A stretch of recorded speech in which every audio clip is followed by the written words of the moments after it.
Iran, or Persia, as it was known to history until the 20th century, is our subject. How much do Americans really know about that country today? It occurred to me to think back to my youth and recall what I grew up knowing about Iran.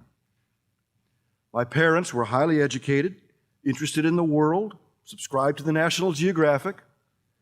They chose to live in one of the best school districts in the nation for me and my brothers, New Trier Township, Illinois. Apologies to the teachers from Deerfield and Morton I know we have here today. And as a boy, I loved geography, and I collected atlases and children's history books. So I expect I probably knew more about foreign countries than most kids did back in the 50s and early 60s. And yet, what did I know about Iran? Well, I knew its basic geography and climate. I knew it was the seat of ancient empires. I knew it was the cradle of a religion called Zoroastrianism. I learned at some point, of course, that the Emperor Cyrus had permitted the Israelites who were captive in Babylon to return to Jerusalem and rebuild the walls and temple. I learned also of the Greek-Persian wars, the invasions of Greece by Darius and the Persians, related by Herodotus, who contrasted the oriental despotism of the Persian Empire with the heroic self-governing Greek city-states. And of course, I learned of the subsequent Greek invasion of Persia. They got their licks in under Alexander the Great. Finally, I knew that Persia had fallen to the Arab onslaught in the 7th century and become Muslim, or as we school children said in the 1950s, Mohammedan.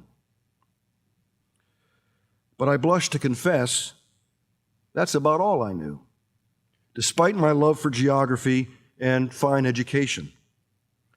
In short, I grew up imagining Persia as an ancient rather than a living civilization, noteworthy only for the roles it played in the origins of Western civilization, Jerusalem, Athens. I'm sure I never encountered the term Shiite before the Iran hostage crisis of 1979, and I dare say neither did two other Americans born the same year as I, Bill Clinton and George W. Bush.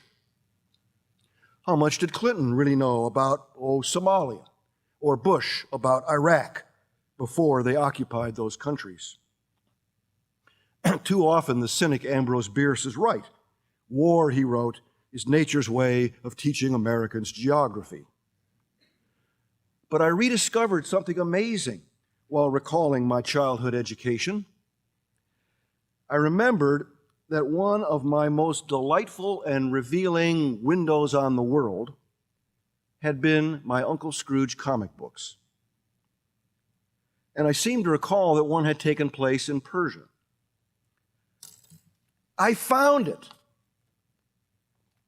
I found the Uncle Scrooge story, and I'll give you all the URL so you can share it with your students. And I was right about what it had to teach. For this is how it begins. Uncle Scrooge is on a tour of his faraway oil pipelines.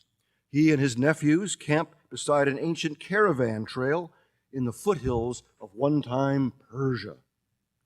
Either Huey, Dewey, or Louie, you can't tell them apart, says, "This country is a bleak desert. Was it always like this, Uncle Scrooge?" To which Scrooge replies, "Not likely, boys.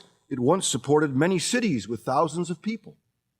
Donald adds, "You've read about this land in the tales of the Arabian Nights, kids. It was Plentyville with milk and honey." "Golly," says Huey, "there must have been fertile fields, groves of trees, and rain.